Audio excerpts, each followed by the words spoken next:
Well, Kev, a game just finished. Wasn't great, but we're still going to talk about Royals baseball. Welcome to Kevin Christian's Chase to the Pennant, aka KC's Chase to the Pennant.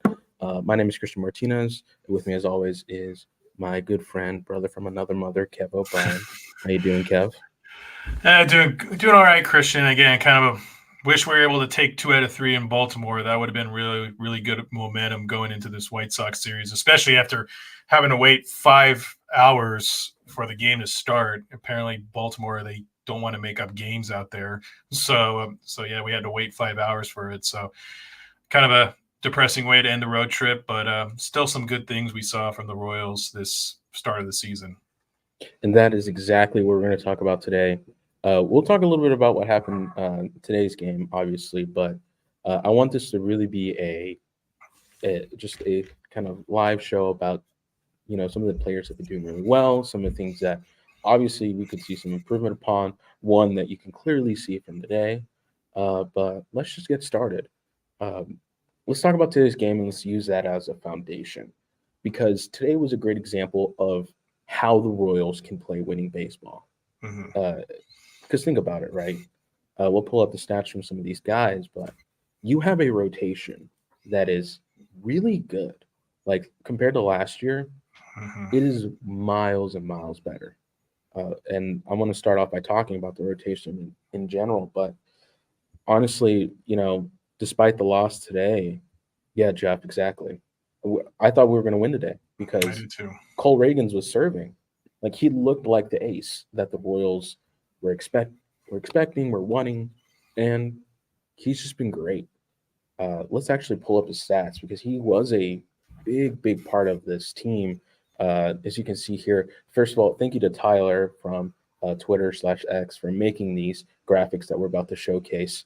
If you want to follow him, his Twitter's at KCPLSWIN, which didn't win today, but great guy to follow. Makes great graphics. He does all the things for all Royals. I think it's on Instagram, so for sure give him a follow. He's awesome. But just looking at Cole Reagan's numbers, this doesn't include this game, obviously, because ERA is lower, more innings pitched. But just looking at his first start, it was good. Out of 6 innings pitched, had 9 strikeouts. WHIP is a 1.333. ERA plus was a 136. And 3 ERA, but he got that down, and he had, I believe, 6 or 7 strikeouts tonight, and he only allowed 1 hit, which is again something you want from a starter, from an ace. Kev, give me your thoughts on your how Cole Reagans has been doing. Yeah, 6.1 innings, only 1 hit allowed, 2 walks, 7 strikeouts. Another impressive. I mean, the Orioles lineup was good too today. I mean, it's he's faced 2 good lineups. He's faced the Twins, who have a good lineup and a fully healthy lineup. I mean, he faced the Twins when they had Royce Lewis before he went down with injury, and then he faced a good Orioles lineup today in their home park. He's right now he's shown to be the real deal. There's times where you can see when his control gets away from him a little bit that he can kind of struggle with the control. He kind of showed that a little bit on opening day. I think he had about 2 or 3 walks on opening day. And then he kind of showed that a little bit today. He was cruising through 6, and then kind of the 7th hit some roadblocks with a couple walks. But I mean, he's lived up to his billing. He's striking guys out. He induces weak contact. I mean, this is a bona fide ace, and that's pretty impressive considering how good this rotation has been. Yeah, just looking at the things that he can improve upon, I was watching the game via Gamecast and listening to the game via radio, so I can at least have a visual kind of experience with the game today. But there is a point where when he starts getting fatigued, he starts to lose some of that command. You can tell, especially in the later innings, before he had left the game, you can tell that he was really struggling to get strikes. There were a lot of low balls. There were some pitches that are out of the zone. The thing I like about Reagan's is he has the control, he has the speed, but something that the Royals system is going to have to work on with him is keeping command in later innings, or at least, for example, I don't want to blame what happened today on exclusively the bullpen, but so it could be avoided to have to play so many bullpen guys by just simply having Reagans play the 7 innings. And again, pitcher fatigue is very difficult to kind of determine because some pitchers can go the distance, some can't. But for Reagans, I think working on his command, continuing to polish that is really going to help the Royals down the stretch. Yeah, it is. And I think what's been a good part of what we've seen from the Royals starters is there's been a lot more efficiency. I mean, we saw that from Alec Marsh in his last start, going 7 innings and 76 pitches. Reagans was looking like he was going to match that after 6, and then he kind of struggled. We've seen efficiency from Waka and Lugo. I think Waka will see more innings once he gets more stretched out. But I think you're right. It's like the rotation is really going to have to carry this pitching staff until they can find somebody in the bullpen or a couple guys in the bullpen that can be dependable. Because right now, I don't know who those guys are going to be. But the good thing is, it's like we have 1 through 5 starters. You can feel very confident about it. I don't know when the last time Royals fans could say that. Yeah, let's talk about another starter here that I have, and that is going to be Seth Lugo, another guy who really is impressed this early in the season. I believe he has a start for the next game, I'm assuming. Yep. But carries a 0 ERA, 6 innings pitched, 4 strikeouts. He's been great too. He plays his role pretty well, to be honest, Kev. He understands what he needs to do to carry the team and to at least ensure that he puts them in a winning position, because he's not going to get you crazy strikeouts, or he's not going to get you a lot of innings. But what he can do is take advantage of the infield, or at least take advantage of some of the batters and get those ground outs, get those line outs, get those fly outs, pop ups. And it was really helped him kind of keep his ERA to nothing. But he's a guy, again, who I'm glad is playing in the top of the rotation, because he definitely is a change of pace for any opposing team. I totally agree with that. I think he's a nice. I like how their rotation is set up. I like the fact that Lugo goes after Reagans. You have a lefty like Reagans who's high velocity, has strikeout stuff, and you got a guy like Lugo who comes from the right side, has a little bit of different repertoire. And then you got Singer, who comes in, who's kind of like the sinker slider and now a 4-seamer. And then you got Waka. Yeah, it's really a balance, like you said. And I think Lugo is really good in that 2 spot. I think he's efficient, and I think that's what we're seeing from a lot of the Royals pitchers. And Reagans might be the worst. And if Reagans is our least efficient pitcher, that's probably a good sign, because there's. So I like what Lugo's doing. I know he's pitching tomorrow against the White Sox, so that should be a good matchup, and hopefully we can get a good bounce back there. But I think he's been a pretty good, solid pickup to start the year. Yeah, and let's talk about another pitcher real quick, and that is going to be Brady Singer. Singer, another guy who is really impressed early on this season. 0 ERA, 7 innings pitched, 10 strikeouts, a .571 whip, an FIP of 1.80, hits through 9 innings, 3.9, walks 1.3, strikeouts 12.9.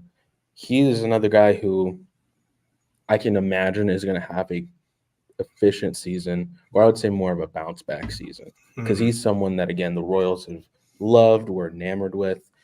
He has nasty stuff, and obviously it was just a kind of getting over the hump situation. And for the first time, kind of getting on the mound and playing 7 innings, he did a really good job.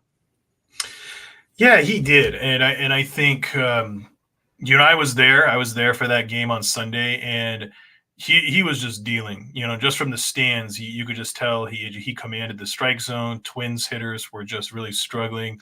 He was just making everything look easy. It felt like a very classic 2022 Singer start, but even somewhat better, because the 10 Ks. We've seen Singer be efficient, get through 6-7 innings, but we haven't seen that amount of Ks before, and that few hits. It never felt like he was in danger. And again, this wasn't like a chump lineup. I mean, this wasn't like the A's or this wasn't, the Rockies. This was, a Twins team that's favored to win the AL Central. Granted, they don't have Royce Lewis, but they still have Byron Buxton. They still have, Christian Vasquez, and they still have some bats, and he just made them just look silly. And so, it was a really great start to see from Singer. And then one more guy we'll look at is Alec Marsh, the number 5 spot, because coming into the season, we were unsure who was going to play the 5 spot in the rotation.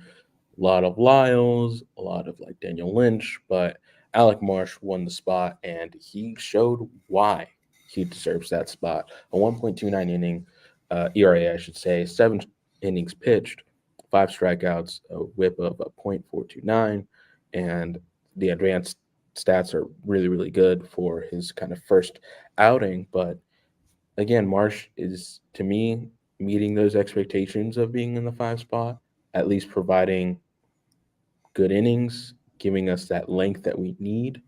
Obviously, with a guy like him, you need to see a lot more of that. You want to see kind of a maybe 3 to 4 more starts to really determine if he's going to be a kind of solid, if he's going to be solid in the 5 spot, or he can move up in the rotation, or if he can, give a guy like Waka a break or give him some kind of competition to move up in the rotation. Yeah, I think Marsh. I mean, we've seen what he did on what's it called on Tuesday. He showed on Tuesday why he earned the 5 spot. It's not just a good spring training, and and I think Marsh. One of the underrated stories of him last year was how good he looked in bulk relief. He was treated like a starter. He just didn't start games. Like he was going 4, 5, 6 innings, but just after the first inning. And I think people kind of slept on him because of that, because they're thinking, well, he's a reliever, he's not a starter. Now he's made an adjustment to get off on good starts in games, and now we're, at least in spring training and this start, we saw what his potential of. And this is a 5 starter. Think about the Royals, how many 5 starters they went through last year. Think about it's like, okay, we're going through Brad Keller, and we're going through Mike Myers, and we're going through, Daniel Lynch and John Heasley. It's like, we're not having to do that right now. And you have Marsh, who would be like a 3 starter on last year's team. So I think that's Marsh has done a lot to really step up. I'm going to decide to end the show talking about the batters, because right now we should kind of point out the elephant in the room, and let's talk about the bullpen. Don't have numbers for them, unfortunately, right here, graphics wise, but it is obvious what the issue is here in Kansas City, and that is bullpen's has been great. And I saw the stat that the Royals have one of the best rotations right now, early on in the season, have played efficient innings. You can't really blame none of the starters for any of the games, but it really has been an issue with the bullpen. Will Smith, an example, blew the game, had a save opportunity, blew that. You look at Nick Anderson, blew that too. And you look at guys like Zerpa, you look at James MacArthur, and they really haven't, they haven't done not anything per se, but they haven't really met expectations in the pen. And I wonder what the Royals will do now, knowing that that is the issue, because they can't say that batters are the issue. We'll talk about that later, but they're getting good quality play from their starting 9. Rotation's great. And I don't blame Q for going to or telling Will Smith to be like, hey, this is your job. We paid you money to close these games for us. Go close these games for us. And he hasn't. So my question for you, Kev, is when is it time to really kind of pull the Band-Aid at this point? Is it worth it keeping Smith as a closer? Do you go to someone else? Do you trade for someone else?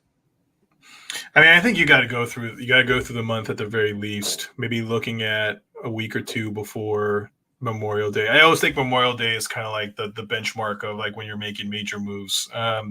if a player is really struggling by Memorial Day, you're kind of saying, okay, it's probably not going to be this person's year. And we'll talk more about that on the offensive end. The problem is like, I right now it's the reserves that you would want are kind of recovering, and so like again, like Carlos Hernandez. I'm not saying Carlos Hernandez would be the closer here, but Carlos Hernandez gives them something of like that's different. Like we don't have any high velocity guys in the bullpen right now. It's kind of a lot of and I think that's kind of what I don't really like about this bullpen. It's a lot of guys who kind of do the same thing. It's like a lot of guys who just spin a lot of breaking balls, who don't have really velocity. And when we saw Will Smith, he's almost down 2 miles per hour on his fastball this year. And and that is that weather, is that just getting warmed up? Who knows? But we lack a guy who can really like blaze it right now. And John McMillan was kind of hurt, and his velocity is kind of not great right now. Steven Cruz can throw it, but he's in the minors and he can't throw for strikes. So I think right now you have to just, for at least for this month, I think you just got to say, hey, we're going to let it ride and say, hey, this is what we paid you guys for. We're just going to credit this to a bad start, and against good teams.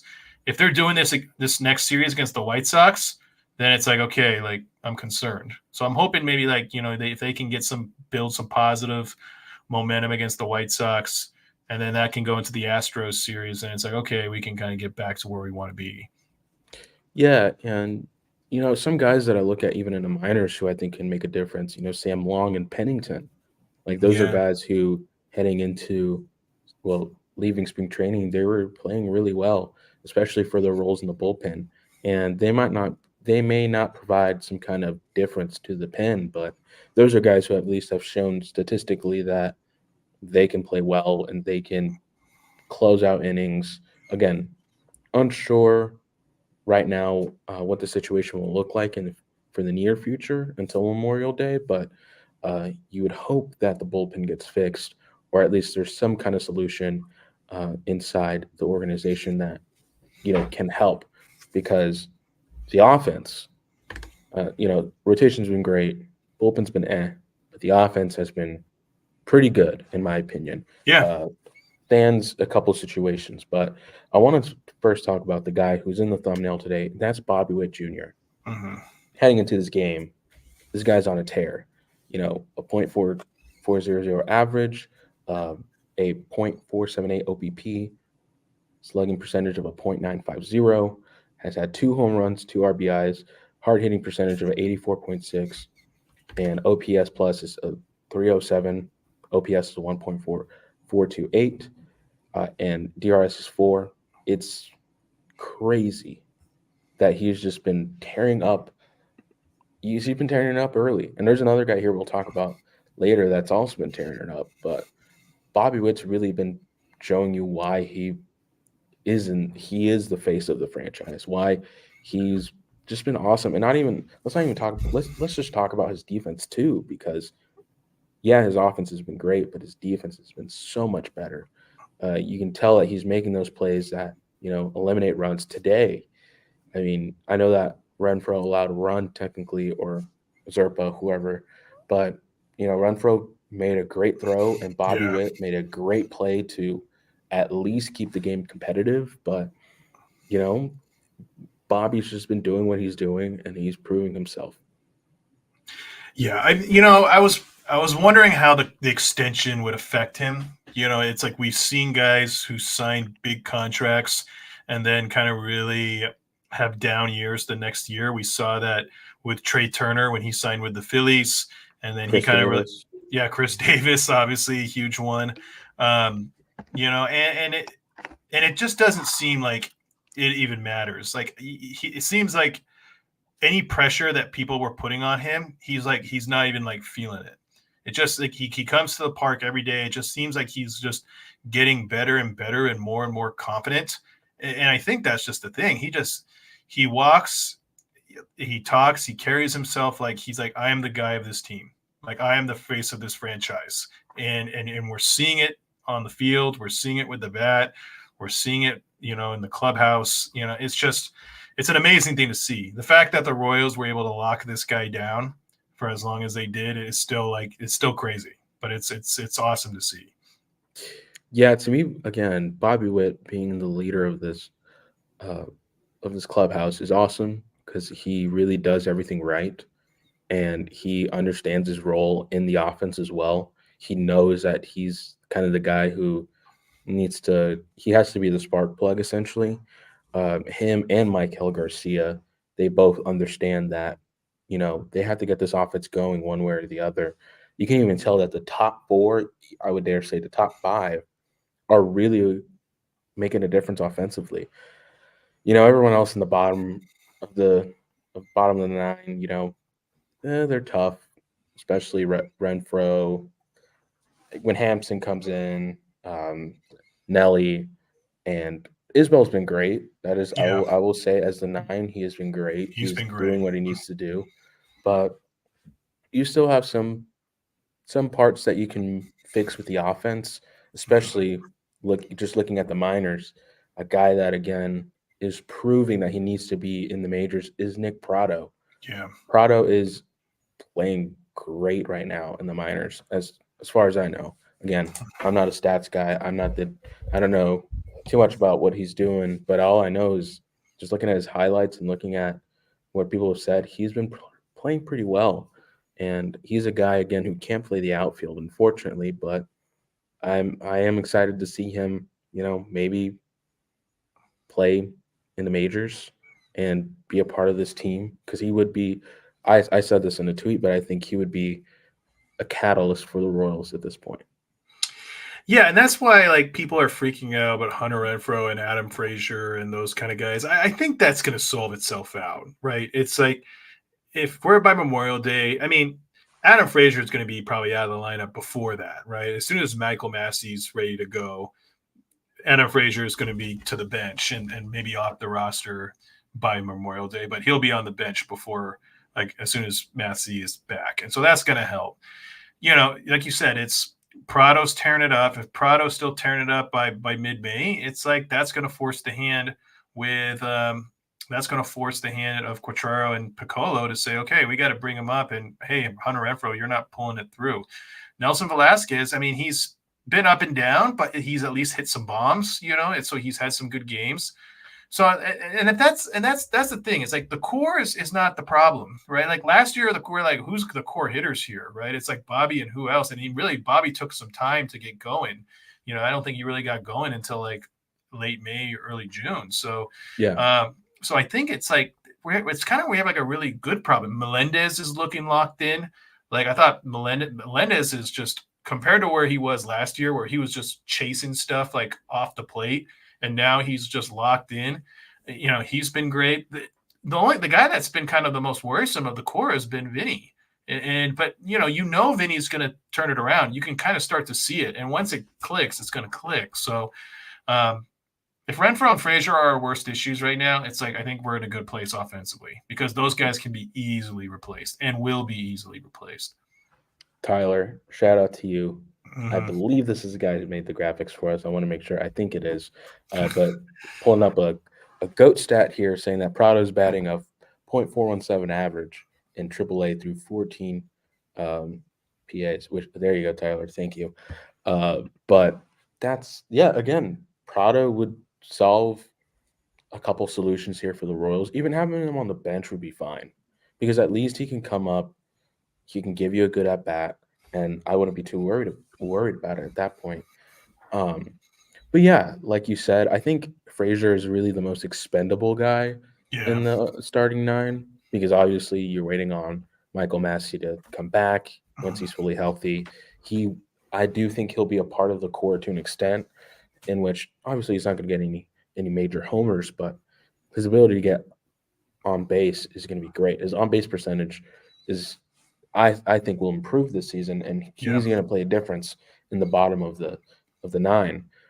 For me, Hunter,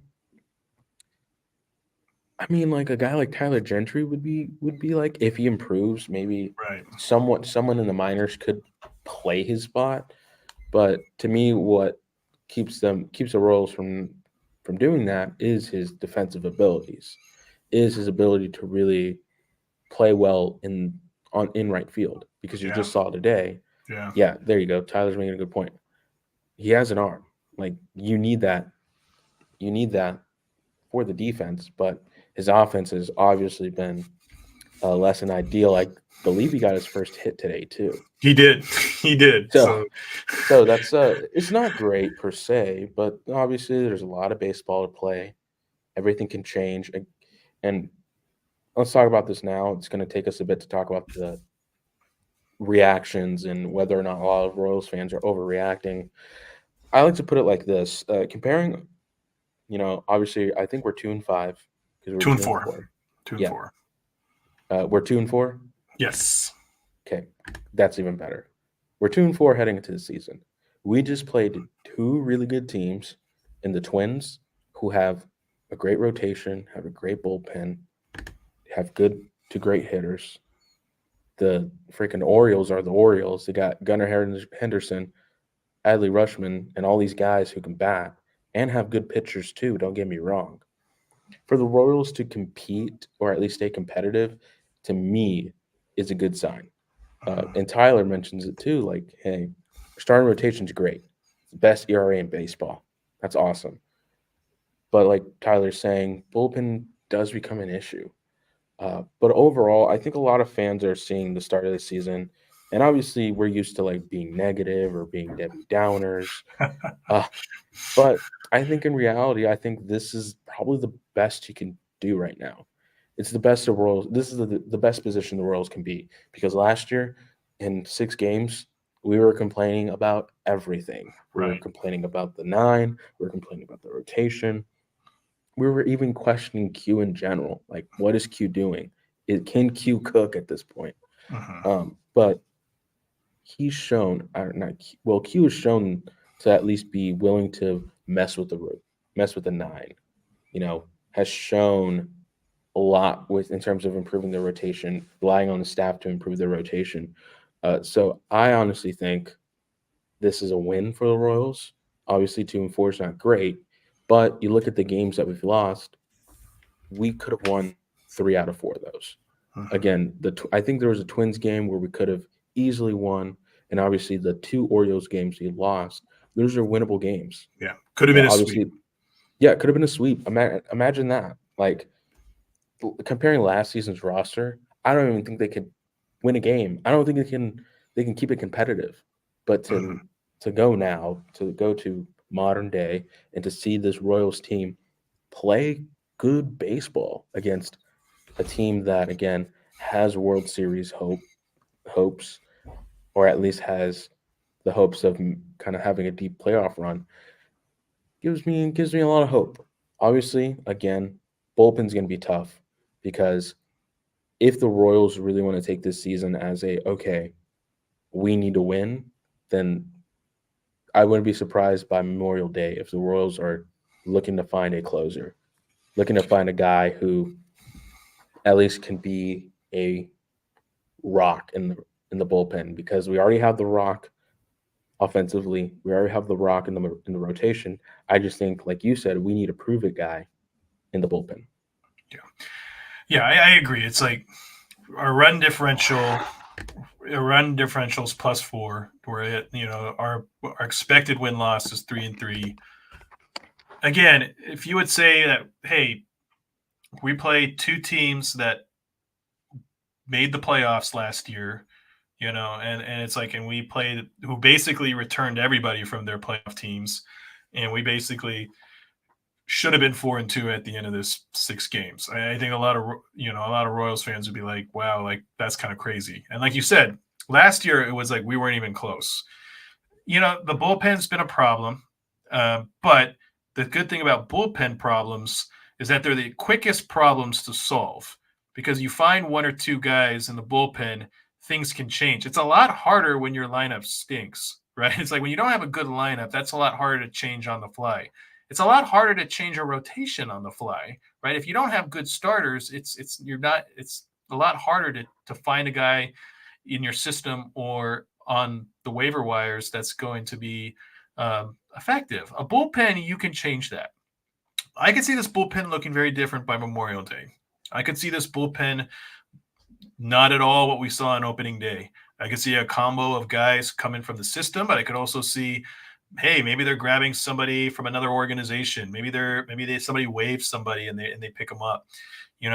There's opportunities out there. So I think if you're going to say like, oh, this is the worst, like if you think about like why the Royals are not succeeding, you got to feel good because this is the easiest way to change that. If it'd be one thing if we had to change the rotation or the lineup.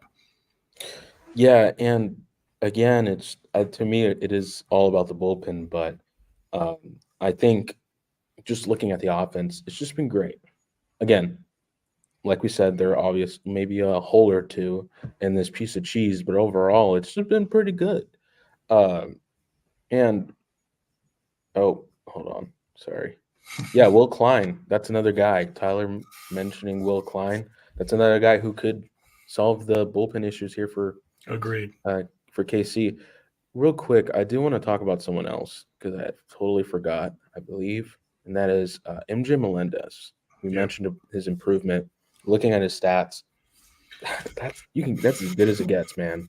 I mean, a .308 average, OBP of .400, slugging percentage of a .462, hard hit percentage of 40%, and only has one RBI, obviously, but still, that's an improvement from last season. And oh gosh, what did I just do? There you go. Hide. Sorry. I was telling you this, and I was telling a lot of people.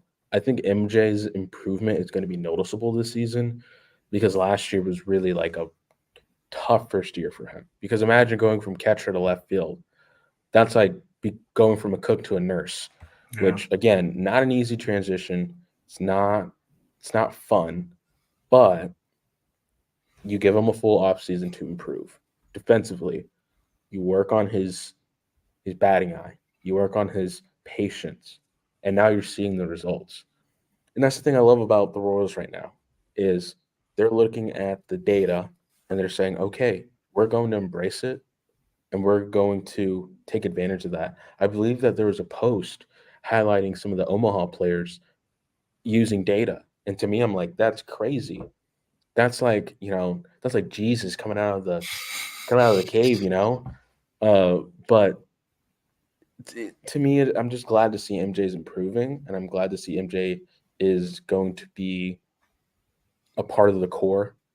Again, we talk about the, Memorial Day, and I do think, hey, maybe the Royals make a trade or two.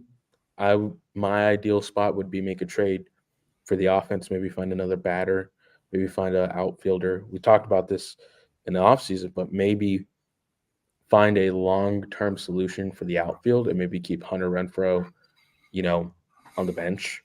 Keep your vets on the bench and Blanco, and then find a young guy who can play some meaningful at bats, can defensively be great, and then maybe bullpen. Obviously, we need a bullpen guy, but in terms of options, I know that we were talking to the Marlins about Yuri Perez. Yeah. And I know they haven't been great, but I wonder if you re-explore that option. Right. I mean, we've seen AJ Puck struggle as a starter. Okay, do you say, hey, maybe we can look to trade some kind of asset for AJ Puck and move him back to the bullpen? At the very least, we know AJ Puck can throw gas, and that's really what they need. They need a guy who can throw gas. They don't have anybody on that bullpen that can throw gas. And sorry, go ahead. No, sorry, my bad. And then but I totally agree. I mean, Melendez, I think he's really come a long way, and those stats don't lie, right? It's like the numbers are showing that the improvement and the hard work he put in the offseason is paying off early on. Yeah, and again, I'm just glad that MJ's doing better. But just looking at the future now, just looking at it from the perspective of opening week plus the Orioles, series, there's a lot of optimism. And I think that's something that fans have to realize because again, I've seen all the tweets, I've seen all the reactions, even in the group chat with Tyler and a bunch of the Royals fans. We overreact a little bit, but when you kind of take it back a little bit, kind of set it to scale properly, or however they say it. This is great. This is a great Yeah. start because it could be worse. We could be the Mets right now. We could be the Marlins right now. And to Yes. me, I'm like, I can't believe I'm saying that. At least we're not the Marlins, or at least we're not the Mets, or at least we're not a bunch of other teams who obviously are struggling, but yeah, at least we're doing better. I like to say right now that I hope we become like, I know that maybe this is a fluke run or not, but the Pirates is a great example of who I would want the Royals Hmm. to become Hmm. because they're 6-0. They're Yeah. relying on their young guys to have great vets. Yeah, Chapman's over there too, and he's doing great. Yeah. But that's a team I wish I hope we can become, knowing that obviously there's only one thing we have to fix or a couple things. But there's overall big picture, there's only one thing we really have to improve upon. That is the bullpen. But again, I do have faith in this organization to fix it. Because if you had asked me this last year or a few years ago, I would have been like, it's over. It's so over. This bullpen's going to be an issue all year. But if you can get at it early, if Q can look at it and say, hey, we need to fix this if we want to compete in the Central. If he doesn't, if he pulls something, then my optimism for the Royals season goes way up. Yeah. And that's what makes this series against the White Sox really crucial. If you win 3 or 4 out of 4 against the White Sox, all of a sudden we're talking about a 5-5, 6-4 team going into an Astros series. The Astros have been up and down. You know, the Astros, they threw a no-hitter one night, but they're 1-5 right now. So it's like, and so then let's say you win 2 out of 3 against the Astros. You're all of a sudden you have 8, 9 wins. So it's like this is a really good opportunity. I think it's like this is what makes this next homestand really really important because it's you're right. Like if you can kind of fix some things up a little bit, it's like we could be like the Pirates and we could be somewhere like around that time. And the Pirates, they're not like they don't have like flushes, like they don't have a Bobby Witt Jr., right? It's like they have a Cabrian Hayes, who's really fun. I love Cabrian Hayes, but he's no Bobby Witt Jr. O'Neal Cruz, they have him That's as true. well. They do have O'Neal Cruz. I do love O'Neal Cruz. Yeah, and he's great. But obviously, there's when it comes to, again, not to bring up the small market stuff, but when it comes to small market things, you have to find small market solutions. Mhm. And again, we can't pay a guy like Josh Hader to come in and Yeah. make a difference, but but I'm still, at least I'm glad that the issues now aren't as big as they were seasons ago, because at least we can say, hey, we can fix something, we can improve, we can get better. And that's something Royals fans, yeah, that's what I want you to know. I know this season hasn't gone great, and we're not 6-0, and we've blown a couple games. But the beauty of kind of going through this now is at least we're getting through those rough patches early. At least we're starting off, because if we were starting off hot and we came into the game saying, hey, we're perfect, we don't have to make any changes, when we see those issues come up later, that can become a problem.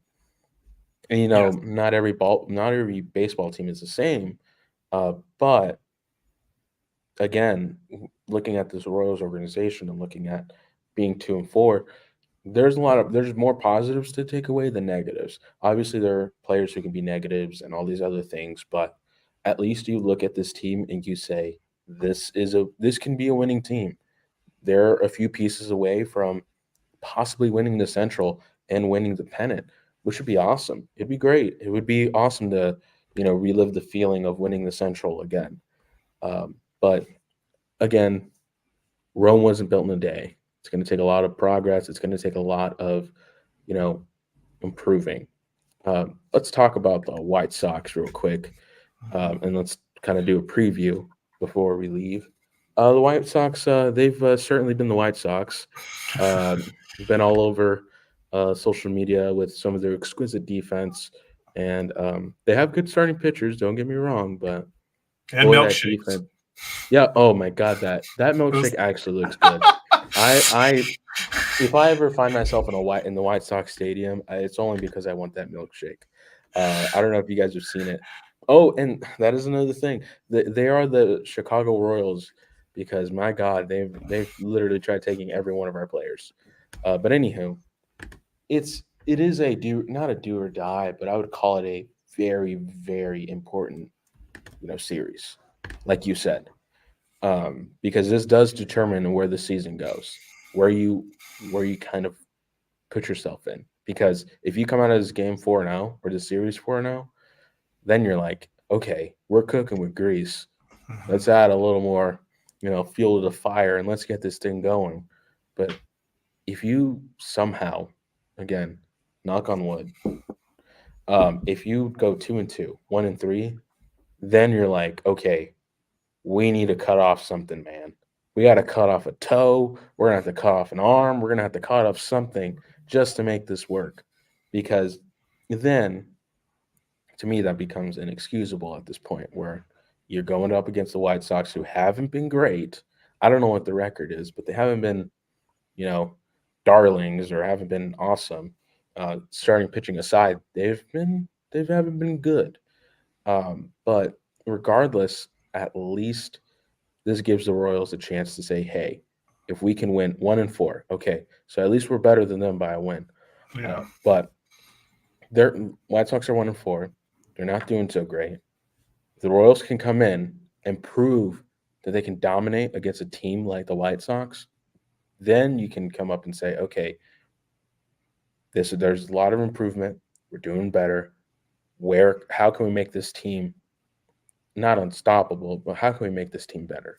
Kev, what are you looking, for in this series? I mean, I think I'm looking for our offense to really continue where I left off. The Royals win against Corbin Burns today.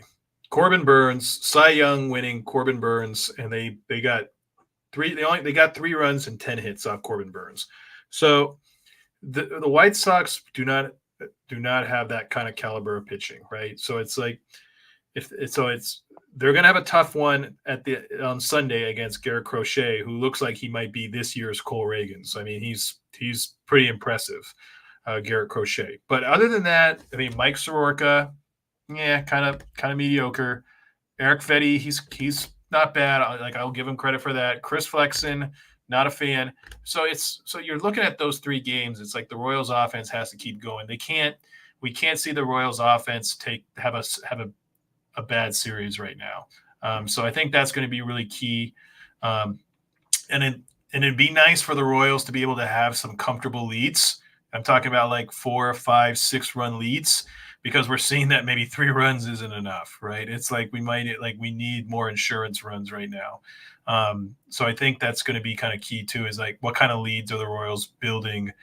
Because it just seems like in the late innings they're playing real tight. But if they can go into like the 7th, 8th with like a 6-run lead or 5-run lead, it's like, okay, like maybe we can throw our bullpen guys in and they can get some confidence knowing it's not that far. The lead's not too small. Yeah, I don't know what it is, but anytime we have like a 3-run or 2-run lead, it's like we come to 16 freaking Falcons. It really does. It really did peeve me to the extent how much of a not choke job, but we did choke those possible wins. But I do hope that the White Sox against the White Sox, we can have those comfortable leads. We can kind of showcase our offense and our rotation and our bullpen, and hopefully, this can be a momentum shift. But man, who knows? Yeah, I can't really predict the future at this point. But Yeah. the White Sox is going to be a fun series, and then that could carry to the Astros because that's another team that I think if the Royals can not maybe sweep or win the series, that's another Huge. message to the AL saying, "Hey, the Royals are not to mess with at least this season. They have proven that they can be great." Oh, and then we face the Mets after that. Oof. Yeah. I Yeah, mean, it's gonna. we thought this schedule was going to be super tough. And it's really, it might be that our toughest 2 series might be the first 2, right? Like you're looking at the calendar and it's like, hey, maybe we have a better shot here. Maybe we can come out of this month pretty well. So I'm heading into these series with cautious optimism. Yeah. Because as a Royals fan, that's all you can be at this point is be cautiously Right. optimistic. I get that. Because we say all these things, and who knows? Again, we can't really predict the future. Right. With that being said, it's going to be an early episode today. We're going to talk more next week, obviously, as we have a couple series heading in. Before we go, Kev, you got anything coming out? You got any cool articles that we debuting or have already debuted this past week?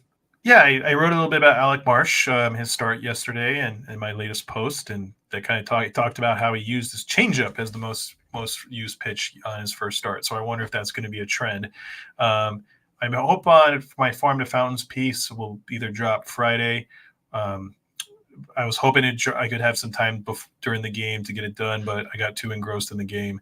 And but I'm going to be looking at kind of Michael Garcia's pulling the ball more, and Michael Garcia's pulling the ball, and I think that's why we're seeing a huge influx in power, as he has 3 home runs already in 26 at bats. I believe last year he had 4 home runs in 515 plate appearances.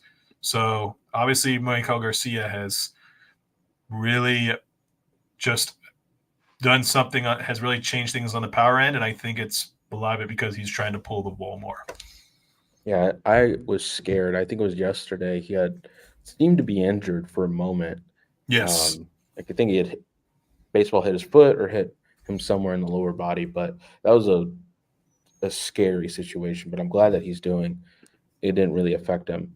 But that is something I will say is Michael's development from like winter league to now. Yeah. It's making him great, and I'm really glad that he's carrying that momentum, or at least carrying what he's learned in the winter league, in spring training, and is showcasing it now here in the regular season. Yeah. But yeah, if you guys want to check out Kev's stuff, Kev's Twitter's right there on your screen at Royal Reporter Kev. Go follow him. Check out his stuff. Awesome guy who covers a lot about the Royals and knows a lot about and covers the Royals and knows a lot too. As for me, not a lot. There's some things I'm doing behind. I will hint at this. There is something I'm working on that is with the Royals. Sweet. And I will be at the ballpark April 19th to reveal that. So I can't say a lot more about it, obviously, but I'm excited to be doing something that obviously has to do with the team I've grown up with since I was a kid. Other than that, again, huge shout out to Tyler, who's been in the chat. Thank you so much for making these graphics for us. They look awesome, and we're glad to have you've been able to kind of showcase your talent here. Go follow his, believe it's Instagram. It's all Royals. You'll see it right in the top right corner here. He made all these graphics for us, and again, very thankful that he got to make those for us today. Other than that, we thank you guys for hopping on. We appreciate you listening. Yep, there you go. It's all Royals _ on Twitter and on Instagram. Please give them a follow. But thank you so much for watching. Thank you so much for listening. We really appreciate it, and we'll be back next week to talk more about the Royals.